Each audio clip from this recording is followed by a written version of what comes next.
Bonjour à tous et merci de nous rejoindre sur Futur TV pour cette nouvelle édition de la rédaction. Voici les titres de ce journal. Réunion de Pkelké, les leaders chrétiens sur la même longueur d'onde.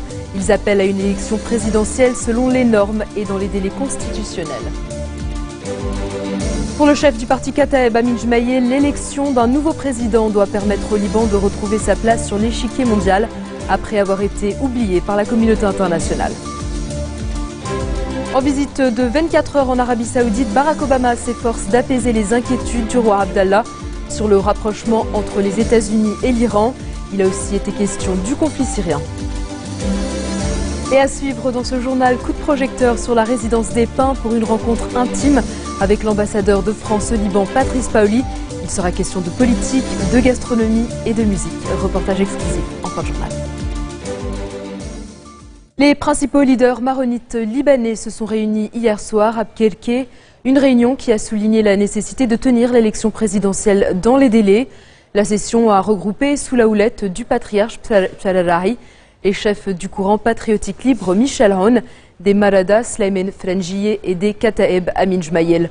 Le leader des forces libanaises, Samir Jarja, n'a pas assisté à la réunion, invoquant des motifs de sécurité, mais il souscrit à toutes les décisions qui sont prises à Pkelké. Selon le communiqué du patriarcat, les responsables ont souligné la nécessité d'élire un président qui privilégierait l'intérêt du Liban et des Libanais et qui serait capable d'assumer ses responsabilités nationales de manière efficace. Ils ont rejeté tout compromis qui irait à l'encontre de la participation nationale effective. Amin Jmaïel, pour sa part, pessimiste sur la situation actuelle à cause du climat d'incertitude et de crainte de ces derniers mois. Le chef des Kataeb s'exprimait à l'issue d'un entretien avec le chef du Parlement, Nabih Berri. Jmaïel estime que l'élection d'un nouveau président permettra au pays de retrouver son rôle dans la communauté internationale qui a oublié le Liban, selon lui. Il a également souligné que le fardeau des réfugiés syriens dépasse les capacités du pays et se reflète sur le quotidien, l'économie et la sécurité. Nouvelle menace de grève du comité de coordination syndicale. Le CCS appelle à une manifestation et une grève mercredi pour protester contre le retard dans la transmission du projet de loi sur la grille des salaires des fonctionnaires. Il menace même d'une grève ouverte à partir du 7 avril s'il n'obtient pas gain de cause. En effet, les commissions parlementaires mixtes qui se sont réunies hier n'ont pas achevé l'étude du texte et réclament plusieurs sessions supplémentaires. Très controversé, le projet de la grille des salaires a déclenché une bataille syndicale de 18 mois, durant lesquels les syndicats ont tenu tête aux organismes économiques et aux responsables gouvernementaux. Ils veulent faire approuver un rééchelonnement de la grille des salaires qui prenne en compte la cherté de vie et l'inflation galopante.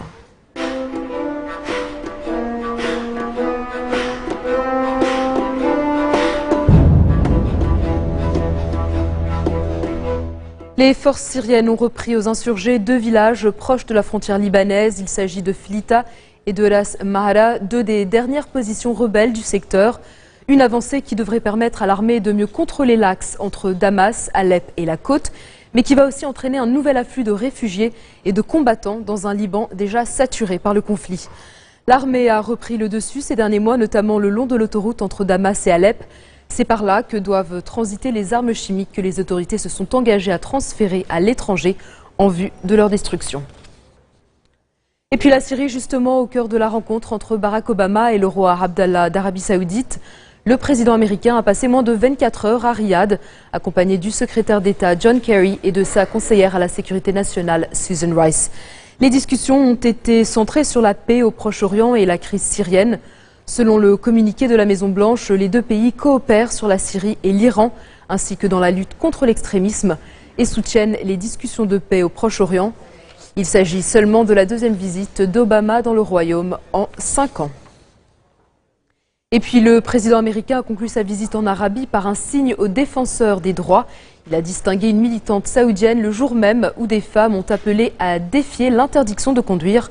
Barack Obama a rencontré dans son hôtel de Riyad Mahal Mounif, une militante qui a récemment reçu un prix du département d'État récompensant les femmes courageuses.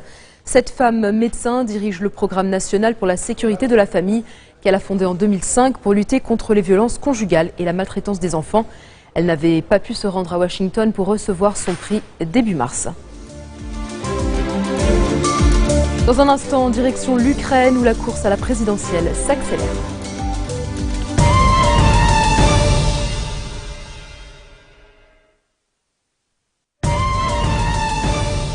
Retour sur le plateau de Futur TV. Voilà 3 semaines que le vol MH370 s'est porté disparu. Des satellites ont bien repéré ces derniers jours des objets flottant à la surface de l'océan Indien. Mais s'agit-il de débris de l'avion de la Malaysia Airlines? Des bateaux se rendent sur place pour essayer d'en savoir plus. La zone de recherche est immense. Les autorités ont modifié le périmètre sur la base de nouveaux calculs de vitesse et de trajectoire de l'avion.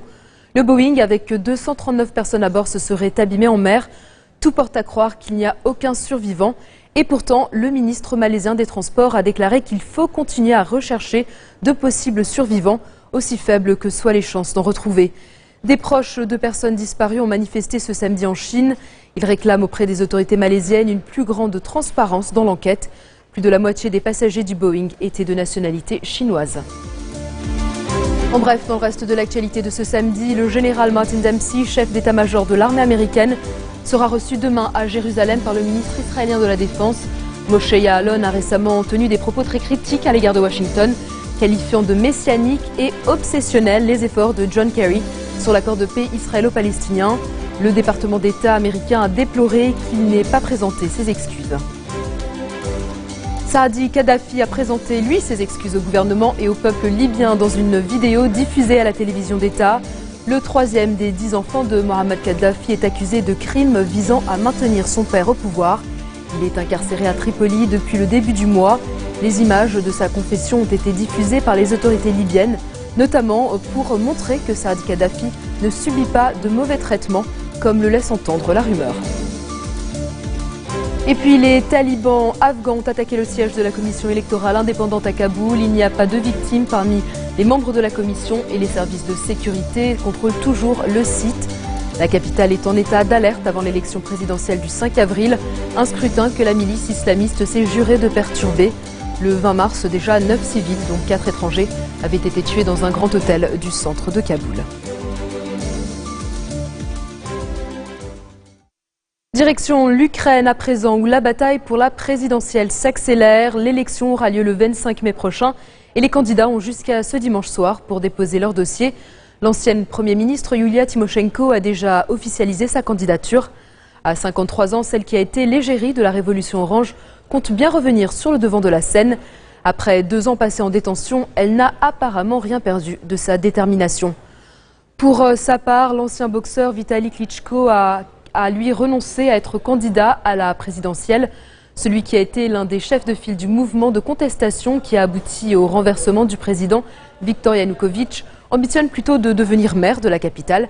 Vitali Klitschko va soutenir l'homme d'affaires Petro Poroshenko, membre du même parti que lui et mieux placé dans les sondages. Poroshenko a été ces dernières années ministre des Affaires étrangères puis de l'économie. La France, à la veille du 2e tour des élections municipales, la gauche garde l'espoir de limiter les dégâts, mais le désaveu infligé à la majorité devrait tourner à l'avantage de la droite et du Front National, en position de conquérir une dizaine de villes. À Paris, Nathalie Kosciusko-Morizet, la candidate de l'opposition, arrivée en tête au premier tour, a peu de chances de l'emporter face à la socialiste Anne Hidalgo. Pour ce premier test électoral depuis l'élection du président Hollande, entre 120 et 160 villes pourraient basculer à droite. À cette défaite annoncée pour le gouvernement, François Hollande pourrait procéder à un remaniement rapide. Le sort du Premier ministre Jean-Marc Ayrault est en question. Explication. Quoi qu'il arrive, ce sera une femme qui occupera le siège de maire de Paris, qui succédera à Bertrand Delanoë. Quand on regarde le rapport de force, même si NKM est arrivé en tête, même si 4 arrondissements ont déjà été pourvus par la droite, ce siège ne devrait pas échapper à Anne Hidalgo. Mais s'il y a très fort recul de la gauche, si la gauche perd en plus les villes emblématiques dont on parlait, Toulouse, Strasbourg, si une surprise se produit à Paris, même si elle semble très peu probable, François Hollande ne pourra pas ne pas bouger. Est-ce que ça ira jusqu'au changement de Premier ministre? Personne ne peut le dire aujourd'hui. Et pour terminer ce reportage exclusif dans les coulisses de la résidence des Pins, une rencontre intime avec Patrice Paoli, l'homme, l'ambassadeur et le musicien. Rencontre pendant laquelle on a abordé différents thèmes, de son parcours de diplomate chevronné à la politique de la France au Liban, en passant par la gastronomie et la musique.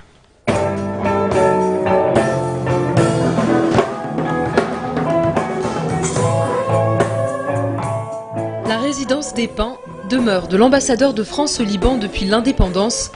Pour la première fois, des caméras de télévision libanaises sont entrées dans l'intimité de ce lieu historique pour une visite en toute simplicité avec Patrice Paoli. Devant la résidence des Pins, le général Gouraud est assis. Sur le tableau, il est debout. Et là, donc, il est entouré de dignitaires libanais.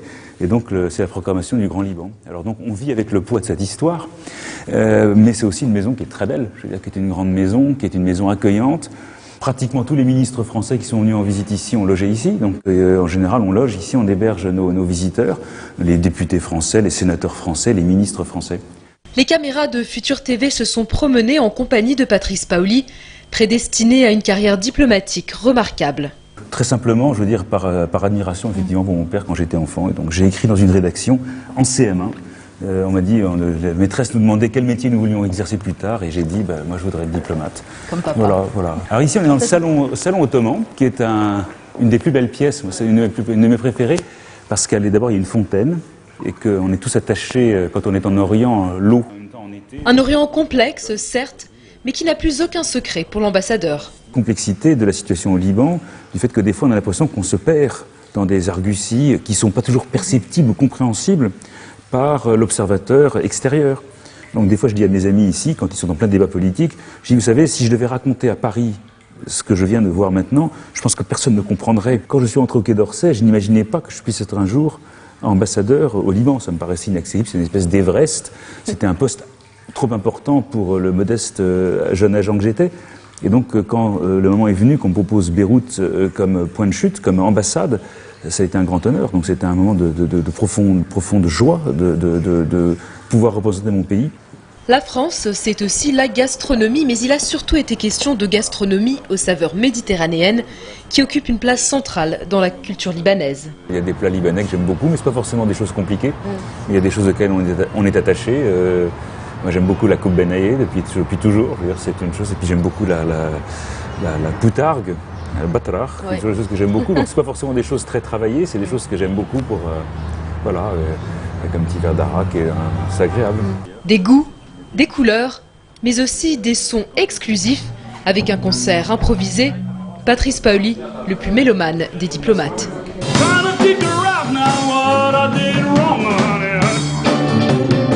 Yeah, you talk too much. Listen to your conversation just about a